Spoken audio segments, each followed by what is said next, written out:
जय श्री कुंज बिहारी की, जय श्री राधा प्यारी की। हरे कृष्णा कृष्णा कृष्णा हरे हरे, हरे रामा राम राम हरे हरे। भगवत रसिक चैनल में आप सभी का स्वागत है।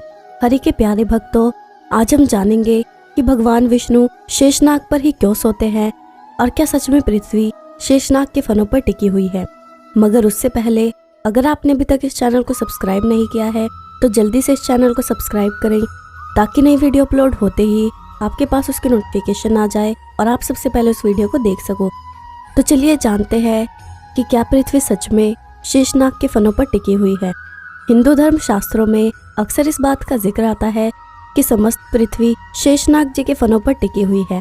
इस बात को तार्किक रूप से मानने में थोड़ी परेशानी होती है क्योंकि व्यवहार में ऐसा देखने में नहीं आता, लेकिन ये सच है और इसे सिद्ध करने के लिए मैं आपको दो कारण देती हूँ। सबसे पहली बात तो यह है कि शेषनाग जी एक देव हैं जिनका स्वरूप अन्य दैवीय शक्तियों की भांति सूक्ष्म है। इसलिए यह मानना कि शेषनाग जी हमें भौतिक रूप से धरती को धारण किए हुए दिखाई देंगे ये असंभव है। जैसा कि हम सभी जानते हैं, जल ब्रह्मांड का एक प्रमुख तत्व है और वह निराकार महाविष्णु शेषनाग जी के साथ जल में ही स्थित है। जल में किसी भी वस्तु का स्थिर रह पाना संभव नहीं है, फिर भी समस्त स्थिर है अथवा वर्तमान विज्ञान के अनुसार गुरुत्वीय बलों के कारण आपसी आकर्षण से अपने स्थान पर टिका हुआ है। सारे संसार का इस प्रकार स्थित होना या हमारे आर्यजनों की इस विचारधारा को मिथ्या साबित करता है कि धरती शेषनाग जी के फनों पर स्थित है। दूसरी बात यह है कि संपूर्ण ब्रह्मांड का संचालन अनेक शक्तियों के माध्यम से होता है जिसे विज्ञान अपनी भाषा में विभिन्न प्रकार के बलों का नाम देता है। इस प्रकार शेष जी एक बल है, अपितु बल में इंद्र और गरुण आदि भी उच्च हैं। क्या ऐसी बलवान शक्ति निष्क्रिय और अनुपयोगी होगी? तो ऐसा नहीं है। शेषनाग जी निश्चय ही एक धारणा शक्ति हैं जो समुच्च चलायमान तत्व को धारण कर उसे स्थिर करता है। वहीं दूसरी तरफ भगवान विष्णु के भयानक तथा काल स्वरूप शेषनाग पर आनंद मुद्रा में शयन करते हुए भी दर्शन किए जा सकते हैं। भगवान विष्णु के इसी स्वरूप के लिए शास्त्रों में लिखा गया है, शांताकारम भुजंग शयनम, यानी शांत स्वरूप तथा भुजंग यानी शेषनाग पर शयन करने वाले देवता भगवान विष्णु।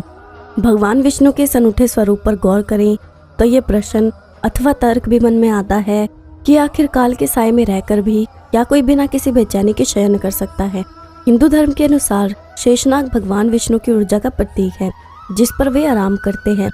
दरअसल मानव जीवन का प्रत्येक पल कर्तव्य और जिम्मेदारियों से जुड़ा होता है। इनमें पारिवारिक, सामाजिक तथा आर्थिक दायित्व अहम होते हैं, किंतु इन दायित्वों को पूरा करने के साथ साथ अनेक समस्याओं और परेशानियों का सिलसिला भी चलता रहता है जो काल रूपी नाग की तरह भय, बेचैनी और चिंताएं पैदा करता है। कई मौकों पर व्यक्ति टूटकर बिखर भी जाता है। अतः भगवान विष्णु का शांत स्वरूप ऐसे बुरे वक्त में संयम और धीरज के साथ जीवन की सभी मुश्किलों पर काबू पाने की प्रेरणा देता है। विपरीत परिस्थितियों में भी शांत, स्थिर, निर्भय तथा निश्चित मन और मस्तिष्क के साथ अपने धर्म का पालन करना ही भगवान विष्णु की भुजंग अथवा शेषनाग पर शयन करने का प्रतीक है। हिंदू पौराणिक कथाओं के अनुसार माना जाता है कि शेषनाग ने अपनी कुंडली में सभी ग्रहों को पकड़ रखा है और वो भगवान विष्णु के मंत्रों का उच्चारण करते हैं। यदि भगवान विष्णु संपूर्ण ब्रह्मांड, ग्रहों और तारों के प्रतीक है तो वास्तव में ये महत्व जायज है। भगवान विष्णु और शेषनाग के बीच का संबंध शाश्वत है। पुराणों में तो ऐसा भी कहा गया है कि भगवान विष्णु का यह स्वरूप समय का मार्गदर्शक है। भगवान विष्णु के प्रत्येक अवतार में बुरी शक्तियों का नाश करने के लिए शेषनाग भगवान विष्णु के साथ जुड़े हुए हैं और उन्होंने विश्व को पाप से बचाया है। त्रेता युग में शेषनाग ने लक्ष्मण का रूप लिया था, जबकि द्वापर युग में वो बलराम के रूप में थे और दोनों ही जन्मों में उन्होंने राम और कृष्ण की सहायता की थी। आप सभी को ये तो पता ही होगा कि जब बाल कृष्ण को वासुदेव यमुना नदी पार कर गोकुल के नंद भवन पहुंचा रहे थे तब शेषनाग ने ही अपने फन से बारिश के पानी को रोककर उनकी रक्षा की थी। ऐसा माना जाता है कि शेषनाग भगवान विष्णु के रक्षक के तौर पर काम करते हैं, इसलिए उन्हें सांपों के बिस्तर पर लेटा हुआ दिखाया जाता है। इसमें ही वर्णन मिलता है कि शेषनाग को ब्रह्मा जी धरती को अपने ऊपर धारण करने को कहते हैं और क्रमश शेषनाग जी आदेश के पालन हेतु पृथ्वी को अपने फन पर धारण कर लेते हैं। धरती के भीतर ना कि धरती को बाहर खुद को वायुमंडल में स्थित करके पृथ्वी को अपने ऊपर धारण करना। शेषनाग के हिलने से भूकंप आता है। हिंदू धर्म की पौराणिक कथाओं को प्रतीकों, संकेतों और संदर्भों में समझने की आवश्यकता है, तभी उनके अर्थ और उनका महत्व स्पष्ट होता है। विष्णु भगवान का शेषनाग पर सोना भी एक प्रतीक है। विष्णु भगवान, जैसा हम सभी जानते हैं, जगत के पालनहार हैं। वो सो जाएं तो इस संसार का क्या होगा, प्रलय मच जाएगा। यही होता है, विष्णु का सोना अथवा आंख मूंदना ही प्रलय है, और जागना अथवा आंखें खोलना ही सृष्टि का एक नए सिरे से आरंभ है। विष्णु शेषनाग की शैय्या पर गहरी नींद में सोना यह दर्शाता है कि उस समय सारे विचार, स्वप्न, जिज्ञासाएं और चेतना सुप्त होती हैं। प्रकृति के अस्तित्व का आभास लुप्त होता है। सारी संभावनाएं सोई रहती हैं। समय स्थिर हो जाता है। उसकी गणना मानो रुकी होती है। सर्प समय या काल का प्रतीक है। विष्णु शेषनाग पर सोए हैं और ये सर्प आगे नहीं सरक रहा है, कुंडली मारकर स्थित बैठा है। ये सिमटकर शून्य की स्थिति में आ गया है, तभी तो शेष कहलाता है। जब विष्णु आंखें खोलते हैं, चेतना जागती है। वे अपने चारों ओर निहारते हैं और प्रकृति का आभास होता है। ये आभास होना और जानना ही तो सृष्टि है। अब समय की गणना आरंभ होती है। यह आदिकाल कहलाता है। उनका सर्प भी आदि अनंत शेष के नाम से विभूषित है। समय के साथ चेतना का क्षेत्र विस्तृत होता है। अनंत संभावनाएं प्रकट होती हैं।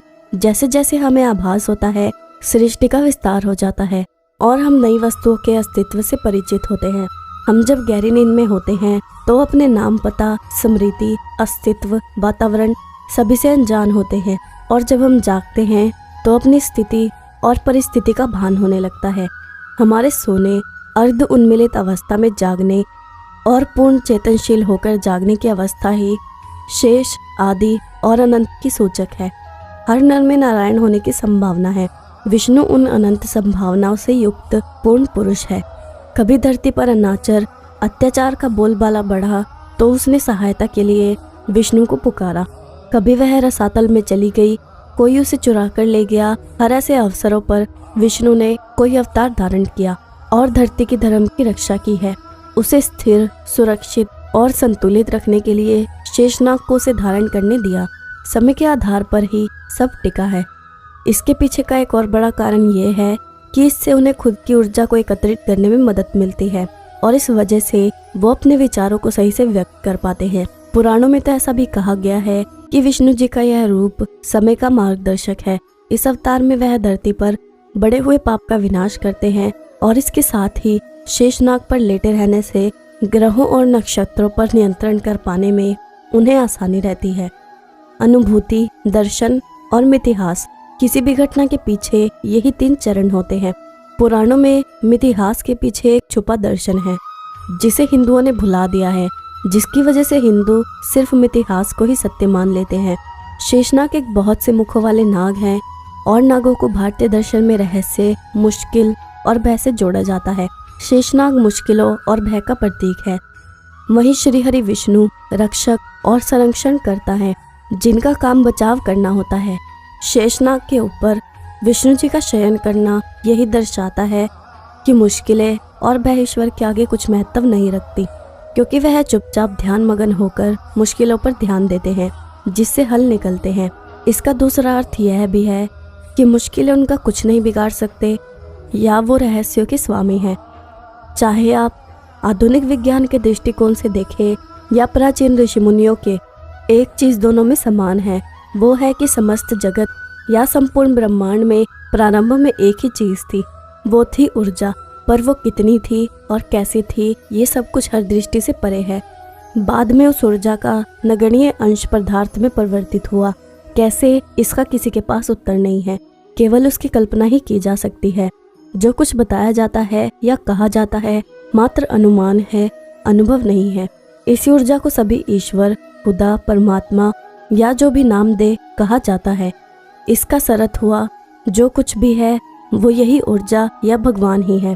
उसी के नाम विष्णु, ब्रह्मा और शंकर आदि हैं। हमारे वैदिक साहित्य में बहुत कुछ अलंकार भाषा में और साथ में भाषा की अमेधा, लक्षणा और व्यंजना शक्तियों के साथ ही वर्णन हुआ है। इसके अनुसार परमात्मा कण कण में व्याप्त है, और एक सामान्य सा अर्थ है कि प्रत्येक वस्तु की तुलना से संपूर्ण जगत शेष है।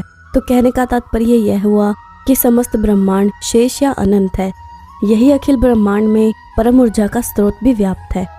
तो इसका मतलब यही हुआ कि वही परमात्मा इस अखिल में समाया है। इसी से शेषैया पर हरि का शयन कहा जाता है, जो कि सत्य भी है। अब पृथ्वी भी इसी अनंत पर स्थित है। अनंत ही शेष है, तो अर्थ यही हुआ कि पृथ्वी शेष पर स्थित है।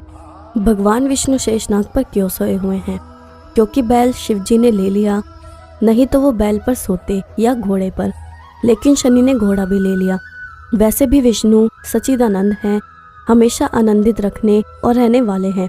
भगवान विष्णु का स्वरूप शांत ही रहता है। आपने काली या शंकर के गुस्सा होने की कहानियां सुनी होंगी, लेकिन विष्णु के संबंध में ऐसा अपवाद ही मिलता है। इसलिए कहा भी गया है, शांताकारम भुजग शयनम, जो भुजंग अर्थात सांप पर बैठकर भी शांत है, काल के ऊपर बैठकर भी जो तनिक भी विचलित नहीं होते और यथावत शांताकार हैं, वही विष्णु हैं। विष्णु का शेषनाग पर बैठकर शांत रहना हमारे लिए एक संदेश है कि परिस्थिति कितनी भी विपरीत क्यों ना हो, विचलित नहीं होना है।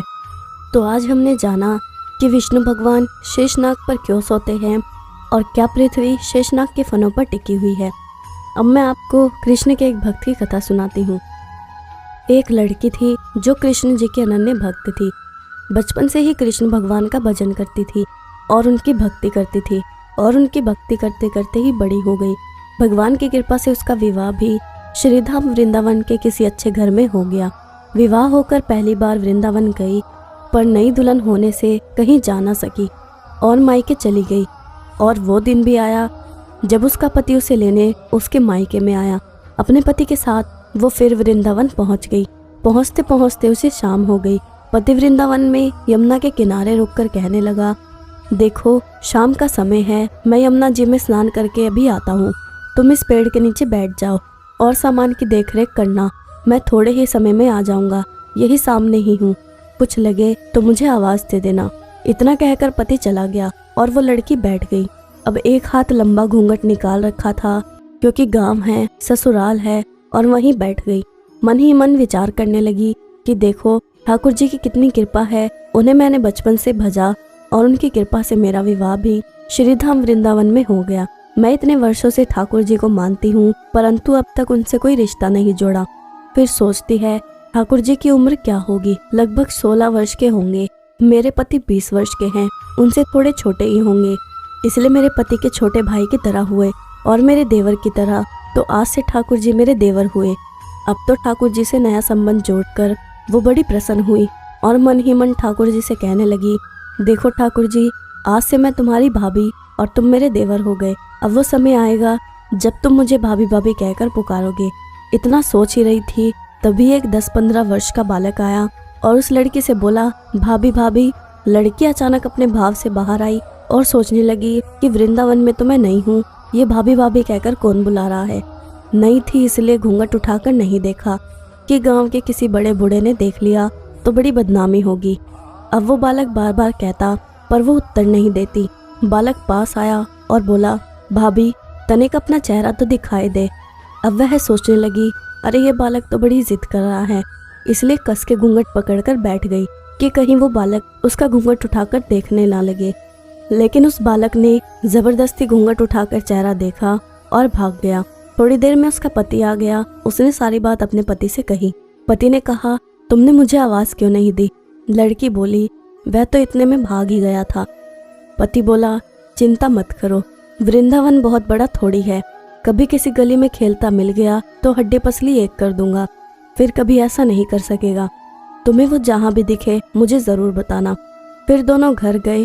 कुछ दिन बाद उसकी सास ने अपने बेटे से कहा, बेटा देख तेरा विवाह हो गया है, बहू मायके से भी आ गई है, पर तुम दोनों अभी तक बांके बिहारी जी के दर्शन के लिए नहीं गए। कल जाकर बहू को दर्शन करा लाना। अब अगले दिन दोनों पति पत्नी ठाकुर जी के दर्शन के लिए मंदिर जाते हैं। मंदिर में बहुत भीड़ थी। लड़का कहने लगा, देखो तुम स्त्रियों के साथ आकर जाकर दर्शन करो, मैं अभी आता हूँ। अब वह आगे गई पर घूंघट नहीं उठाती। उसे डर लगता कि कोई बड़ा बूढ़ा देखेगा तो कहेगा, नई बहू घूंघट के बिना घूम रही थी। बहुत देर हो गई। पीछे से पति ने आकर कहा, अरे बावली, बिहारी जी सामने हैं, घूंघट क्यों नहीं खोल रही है? अगर घूंघट नहीं खोलेगी तो दर्शन कैसे करेगी। अब उसने अपना घूंघट उठाया और जो बाके बिहारी जी की ओर देखा तो बाके बिहारी जी की जगह तो वही बालक मुस्कुराता हुआ दिखा और वो एकदम से चिल्लाने लगी, सुनिए। पति पीछे से भागा भागा आया और बोला, क्या हुआ। लड़की बोली, उस दिन जो मुझे भाभी भाभी कहकर भागा था वह बालक मिल गया। पति ने कहा, कहाँ है, अभी उसे देखता हूँ। तो ठाकुर जी की ओर इशारा करके वो लड़की बोली, ये रहा, आपके सामने ही तो है। उसके पति ने जो देखा तो वो हैरान हो गया और बोला, तुम धन्य हो, वास्तव में तुम्हारे हृदय में सच्चा भाव ठाकुर जी के प्रति है। मैं इतने वर्षों से वृंदावन में हूँ, मुझे आज तक उनके दर्शन नहीं हुए और तेरा भाव इतना उच्च है कि तुझे बिहारी जी के दर्शन हुए। तो इस तरह श्री कृष्ण ने उस लड़की का देवर बनकर उसे दर्शन दिए और उसकी इच्छा पूरी करी। अब मैं आपसे विदा लेती हूँ। अगर आपको ये वीडियो अच्छी लगी हो तो इस वीडियो को लाइक ज़रूर करना और जितना हो सके उतना शेयर करना ताकि अन्य भक्तों तक भी ये वीडियो पहुँच सके। जय श्री कुंज बिहारी की, जय श्री राधा प्यारी की। हरे कृष्णा कृष्णा कृष्णा हरे हरे, हरे रामा राम राम हरे हरे।